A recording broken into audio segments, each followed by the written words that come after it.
I'm gonna tell you right now. This is from her father. Your bunch of lying no good punks, and I know who it's coming from because I've traced it, and you've been reported to cyber police because I've traced it. Consequences will never be the same because I've traced it, and you've been reported to cyber police because I've traced it. You'll be arrested. Any conversation. Well, guess what? My daughter's not lying, and I'm not gonna put up with any of you people's crap. If you ain't got something nice to say about my daughter, then keep your mouth shut. Keep your mouth shut. And any more of your comments and put it on there will be caught and will be bound. You will have to deal with the police, cause you done goofed. Cause you done goofed. Because I've traced it, and you've been reported to cyber police because I've traced it. Consequences will never be the same because I've traced it, and you've been reported to cyber police because I've traced it. You'll be arrested. End of conversation.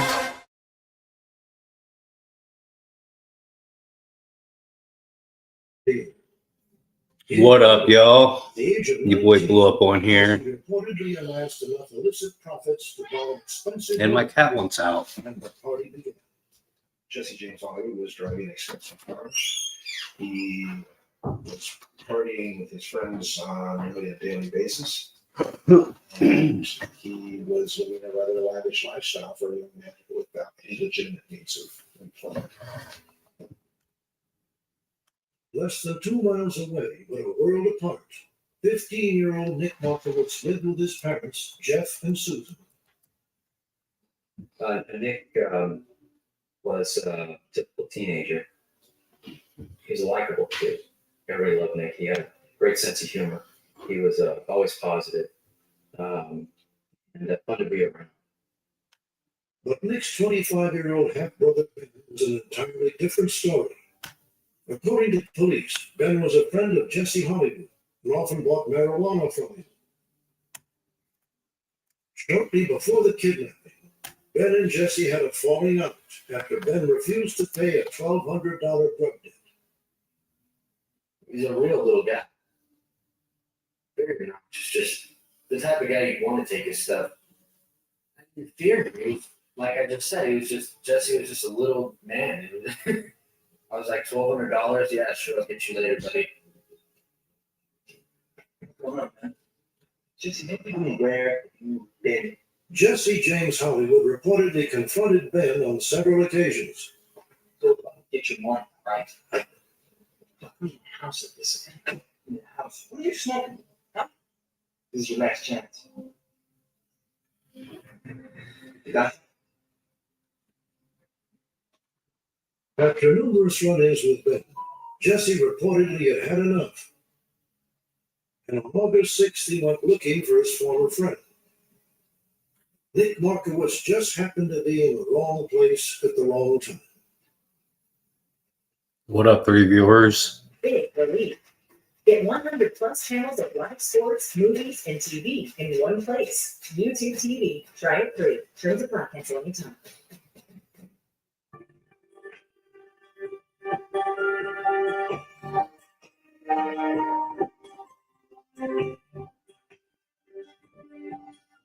I'm gonna grab a cup of soda. I'll be right back.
Blackjack, what are you doing?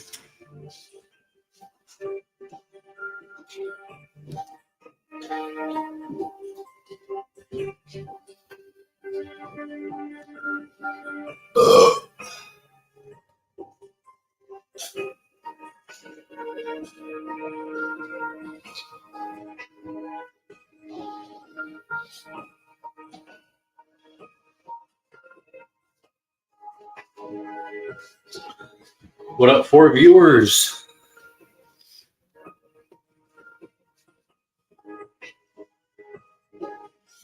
I was making Nick breakfast and went upstairs. Blackjack. And he was not there. I paged him and he did not return my page. I guess I must have paged him 100 times. I knew something was wrong. Police believe that Nick could not return his mother's phone because Jesse James had kidnapped him. Nick was purportedly taken to a home in Santa Barbara, California, and restrained. There he would remain a hostage until his brother Ben paid his debt. Blackjack. On the following day, witnesses report seeing Nick at the Santa Barbara home. Jesse is not at the house. Nick is no longer bound nor gagged. In fact, Nick's captors seem to treat him like a guest. Nick was free to move around the residence. All right, I'll let you know. Although they were told that he had been kidnapped, by his demeanor there, he was not acting as they might expect someone that had been kidnapped would be. I personally feel that Nick had the expectation that at some point in time he would be free. Don't worry about it, he's fine. In the ensuing days, there was no reported effort by Jesse James Hollywood to exchange Nick for the money Ben Markowitz owed him. According to witnesses, Jesse realized the situation was quickly spiraling out of control. He telephoned his lawyer for advice. Police believe that Jesse came to a disturbing realization. If Nick was released and told authorities about the spontaneous kidnapping, Jesse could spend the rest of his life behind bars. We believe that as a result of that conversation, Jesse came to the conclusion that he would be in a better situation to kill Nick as opposed to trying to return him. Authorities theorize that Jesse then contacted this man, Ryan Hoyt, a 21-year-old acquaintance who also owed Jesse $1,200 for drugs. In this home video, taken by Jesse James Hollywood, he can be heard demanding payment from Ryan Hoyt. What's it be that I'm serious. What's it be that you never answered it? Oh, what up, Sto? What up, Vaughn? At least $5. Stop fucking recording. Jesse allegedly offered Still Ryan fighting anxiety, or was this his debt. clickbait? No, I'm having anxiety. Yes. And I'm pretty sure I already took my night meds, so I don't want to double dose, but I took one of my anxiety pills. On August 8th, police believe that Ryan Hoyt and two accomplices led Nick Markovich to Lizard's Mouth, a remote area in the Los Padres National Forest. Jesse James Hollywood was not there.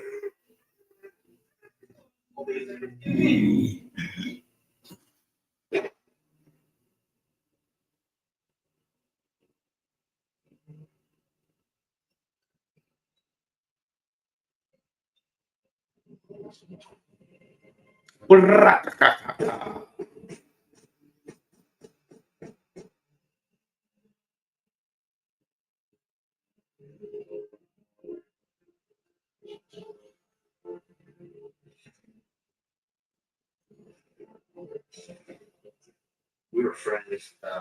All of us were friends, and the way that it went down, I feel very responsible for it. All I can really do is just overthink it in my head, and leaving as many nights where I couldn't sleep.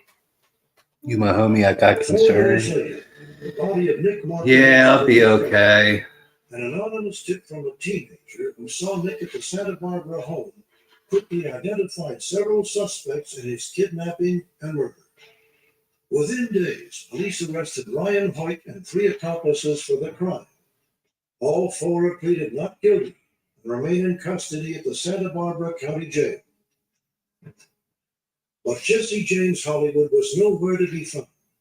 Authorities believe publicity about the murder caused Hollywood to flee. You couldn't finish your joint. What are you, a lightweight? He did leave the jurisdiction eventually. He returned to the San Fernando Valley area. But since that time, his whereabouts have been unknown to us. The nightmares you wake up from. This is worse than a nightmare. They've destroyed me. They've gutted me. I am soulless. Excuse me. The FBI tracked Jesse James Hollywood to a small village near Rio de Janeiro, Brazil, where he was arrested. He was returned to California, where he is sentenced to life in prison.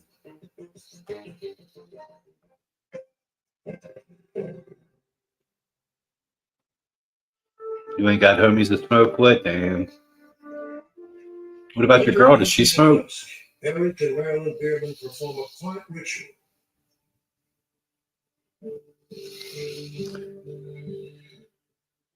The candle's flame represents the flicker of hope that they will solve a perplexing mystery that has shattered their lives.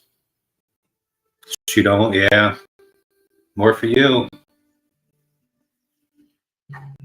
On May 31st, 2000, the 19-year-old daughter Jill looked forward to another morning indulging her passion for fitness. She left her home in Bloomington, Indiana at 9 a.m. Her job did not begin until noon. She had plenty of time to first enjoy the sport she I wish I had a cigarette right now. Jill treated a bike ride like a workout. She took it pretty seriously and she wanted to ride hard. And her friends have told me that going for a bike ride with Jill was not very much fun because they couldn't keep up. Jill had just completed her freshman year as a business major at Indiana University. Her family and friends described her as the epitome of a fun-loving, all-American girl. Still, I spoke with you, home dog. Fine.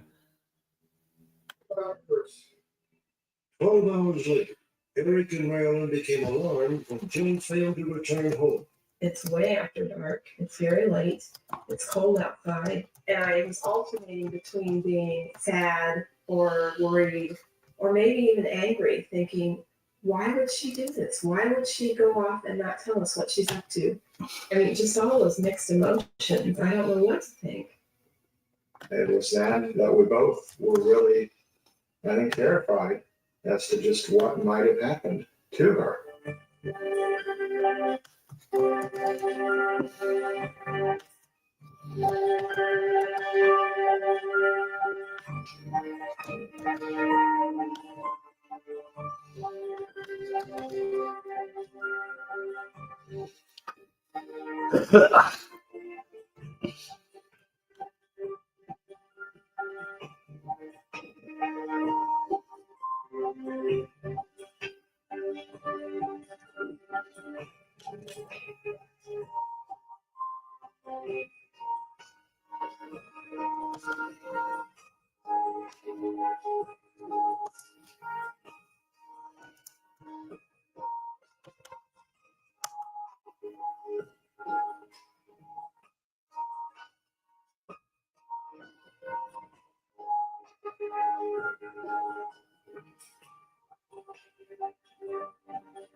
Jill Grandma vanished without a trace. Bloomington police and the FBI received over 3,000 tips. But what happened to Jill is still unknown. Authorities believe she might have been abducted. Well, Von Blue needs her $2 donor. They also thought she may have been the victim of a hit-and-run accident. But if that were true, where was her body? The investigation yielded many clues, but no answer.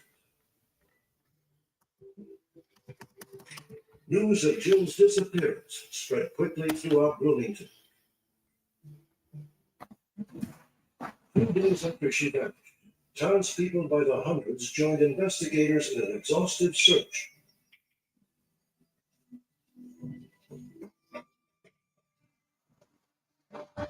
Local cycling clubs traced the routes Jill may have taken.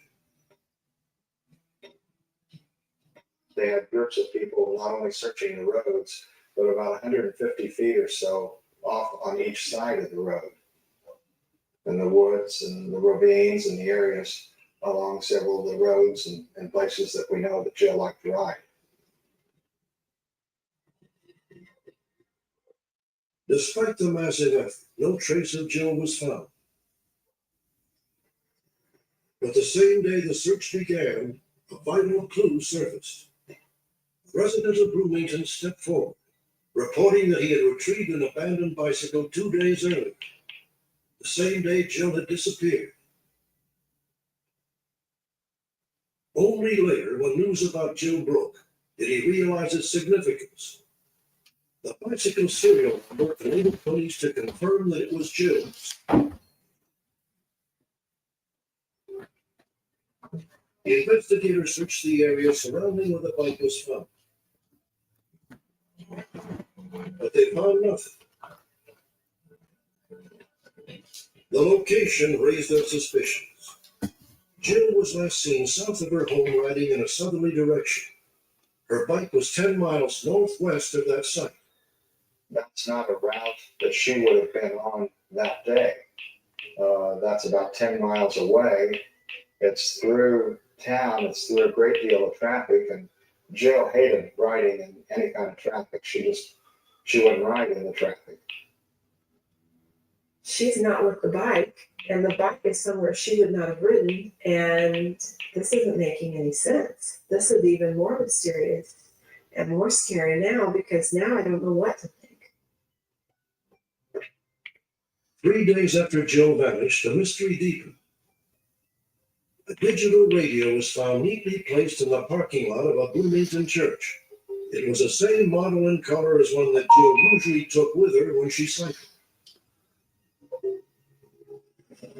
At the moment the radio was found, the church door in the parking lot witnessed a pickup truck that investigators viewed with suspicion. There's no indication that that pickup truck was related to the Walkman. However, we attempted to try and find the not only the pickup truck, but certainly the individual. What a warlord. Successful in doing that. 10 days later, a young woman Jill's age was involved in an attempted abduction just 3 miles from where Jill's bike was found.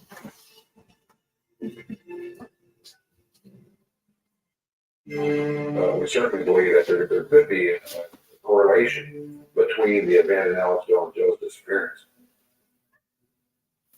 Is it possible that the same assailant, who is still unidentified, also We've had any number of theories of this, and certainly one of those. I love unsolved mysteries. And they placed bicycle in an area different from where she was last seen in an effort to try and at least lead us away from the area where she was in fact abducted. the possibility that Jill was abducted seemed more plausible when news broke a year later about another female cyclist in Kentucky. A motorist struck her and tried to drag her into his car before he was chased away by a witness. A police artist made this sketch of the suspect, but whether this man also attempted to abduct Jill is unknown. The only other theory investigators consider possible is that Jill was a victim of a hit-and-run accident. We believe that it was certainly possible that Jill was struck by a group of people who were high on drugs, alcohol, and both, that these folks panicked, And instead of leaving her or trying to get help for her, they put her and the bike in a vehicle and took her. The hit and run theory, however, is flawed by one perplexing detail. The damage to Jill's bicycle was minimal. Still, investigators say it is possible that Jill was not struck while riding, but after she dismounted to rest or make repairs. Ultimately, however, what happened to Jill remains unknown. That's one of the hardest things about this whole situation, is the not knowing. Without knowing whether she's alive, without knowing where she is. I miss that smile. I miss her laugh. It's a nightmare that just keeps going on.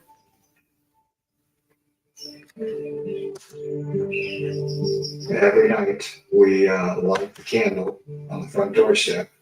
It stays lit all night until the next morning. It's kind of a beacon of hope. And just as a reminder that you'll still missing. Every day we pray that that's going to be the day that we find Jill.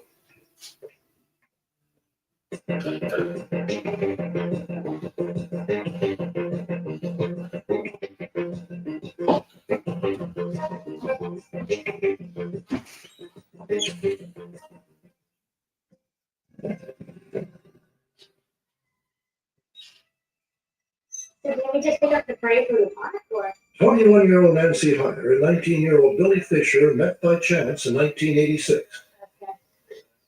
We'll take your word for it. Billy first saw Nancy on a train heading into New York City. She had become lost and was on the verge of tears. Billy stepped forward and volunteered to escort Nancy back home to Hicksville, Long Island. The two began a close friendship. That's awesome. If you Nancy thought Billy was a really nice guy. She did say to me, he's starting to look at me like a girlfriend kind of thing, and I don't like him that way. But she didn't want to hurt his feelings because he was so nice.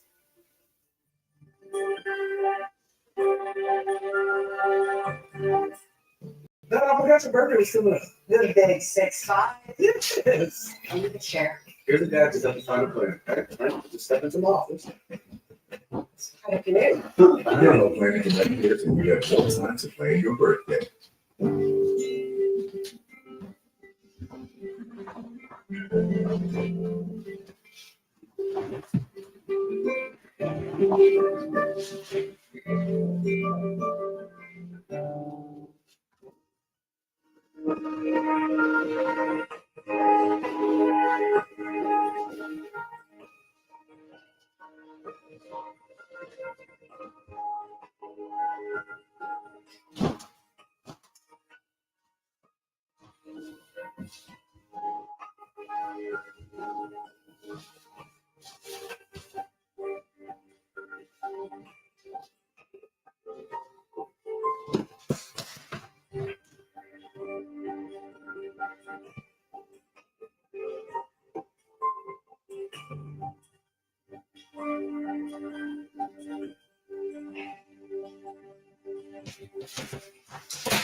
Yeah, Sue.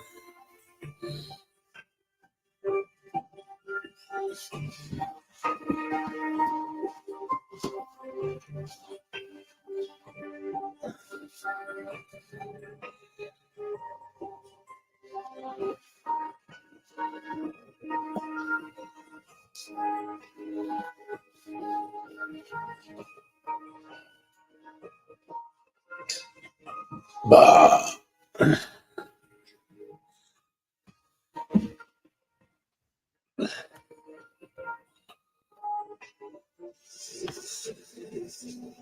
On a stormy night 3 weeks later, Nancy received a call from Billy. We'll come work tomorrow, okay?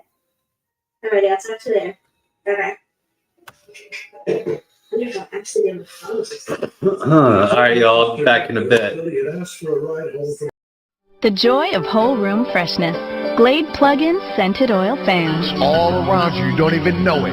It's the only freshener to use a continuous built-in fan. It's just there in the air. Unlike some fresheners that seem strong just around the outlet, the Glade fan continuously circulates fragrance throughout your whole room. This shit'll blow your motherfucking mind. Magic everywhere in this bitch. Plug-in Scented Oil Fan from Glade. The Pure motherfucking magic. of fragrance.